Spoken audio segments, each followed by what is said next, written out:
कहानी आजादी से पहले की है। नमक का नया विभाग बना। विभाग में ऊपरी कमाई बहुत ज्यादा थी, इसलिए सभी व्यक्ति इस विभाग में काम करने को उत्सुक थे। उस दौर में फारसी का बोलबाला था और उच्च ज्ञान के बजाय केवल फारसी में प्रेम की कथाएं और श्रृंगार रस के काव्य पढ़कर ही लोग उच्च पदों पर पहुंच जाते थे। मुंशी वंशीधर ने भी फारसी पढ़ी और रोजगार की खोज में निकल पड़े। उनके घर की आर्थिक दशा खराब थी।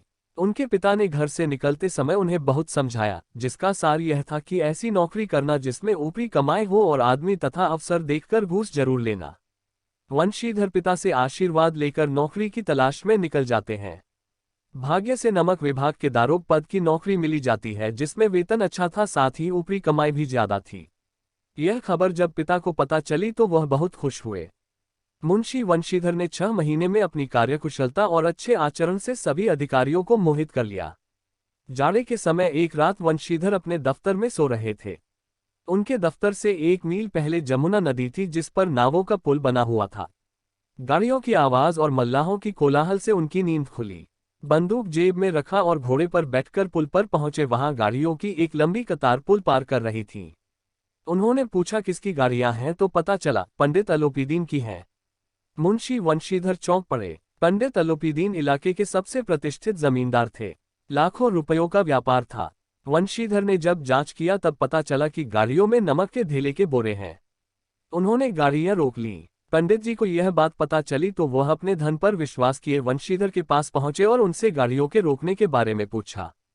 पंडित जी ने वंशीधर को रिश्वत देकर गाड़ियों को छोड़ने को कहा, परंतु वंशीधर अपने कर्तव्य पर अडिग रहे और पंडित जी को गिरफ्तार करने का हुक्म दे दिया। पंडित जी आश्चर्यचकित रह गए। पंडित जी ने रिश्वत को बढ़ाया भी, परंतु वंशीधर नहीं माने और पंडित जी को गिरफ्तार कर लिया गया। अगले दिन यह खबर हर तरफ फैली गई। पंडित अलोपीदीन के हाथों में हथकड़ियां डालकर अदालत में लाया गया। हृदय में ग्लानि और क्षोभ और लज्जा से उनकी गर्दन झुकी हुई थी। सभी लोग चकित थे कि पंडित जी कानून की पकड़ में कैसे आ गए। सारे वकील और गवाह पंडित जी के पक्ष में थे। वंशीधर के पास केवल सत्य का बल था। न्याय की अदालत में पक्षपात चल रहा था। मुकदमा तुरंत समाप्त हो गया। पंडित अलोपीदीन को सबूत के अभाव में रिहा कर दिया गया। वंशीधर के उद्दंडता और विचारहीनता के बर्ताव पर अदालत ने दुख जताया, जिसके कारण एक अच्छे व्यक्ति को कष्ट झेलना पड़ा। भविष्य में उसे अधिक होशियार रहने को कहा गया। पंडित अलोपीदीन मुस्कुराते हुए बाहर निकले। रुपये बांटे गए। वंशीधर को व्यंग्यबानों को सहना पड़ा।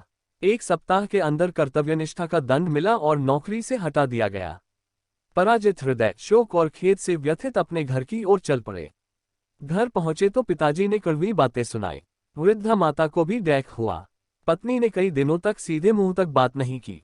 1 सप्ताह बीत गया। संध्या का समय था। वंशीधर के पिता राम नाम की माला जप रहे थे। तभी वहां एक सजा हुआ एक रथ आकर रुका। पिता ने देखा पंडित अलोपीदीन है। झुककर उन्हें दंडवत किया और चापलूसी भरी बातें करने लगे, साथ ही अपने बेटे को कोसा भी। पंडित जी ने बताया कि उन्होंने कई रईसों और अधिकारियों को देखा और सबको अपने धनबल का गुलाम बनाया। ऐसा पहली बार हुआ जब कोई व्यक्ति ने अपनी कर्तव्यनिष्ठा द्वारा उन्हें हराया हो। वंशीधर ने जब पंडित जी को देखा तो स्वाभिमान सहित उनका सत्कार किया। उन्हें लगा कि पंडित जी उन्हें लज्जित करने आए हैं, परंतु पंडित जी की बातें सुनकर उनके मन का मैल मिट गया और पंडित जी की बातों को उनकी उदारता बताया। उन्होंने पंडित जी को कहा कि उनका जो हुक्म होगा वे करने को तैयार हैं। इस बात पर पंडित जी ने स्टाम्प लगा हुआ एक पत्र निकला और उसे प्रार्थना स्वीकार करने को बोला। वंशीधर ने जब कागज पढ़ा तो उसमें पंडित जी ने वंशीधर को अपनी सारी जायदाद का स्थायी मैनेजर नियुक्त किया था। कृतज्ञता से वंशीधर की आंखों में आंसू आ गए और उन्होंने कहा कि वे इस पद के योग्य नहीं हैं। इस पर पंडित जी ने मुस्कुराते हुए कहा कि उन्हें अयोग्य व्यक्ति ही चाहिए। वंशीधर ने कहा कि उनमें इतनी बुद्धि नहीं कि वह यह कार्य कर सकें। पंडित जी ने वंशीधर को कलम देते हुए कहा कि उन्हें विद्यावान नहीं चाहिए बल्कि धर्मनिष्ठ व्यक्ति चाहिए। वंशीधर ने कांपते हुए मैनेजरी की कागज पर दस्तखत कर दिए। पंडित अलोपीदीन ने वंशीधर को खुशी से गले लगा लिया।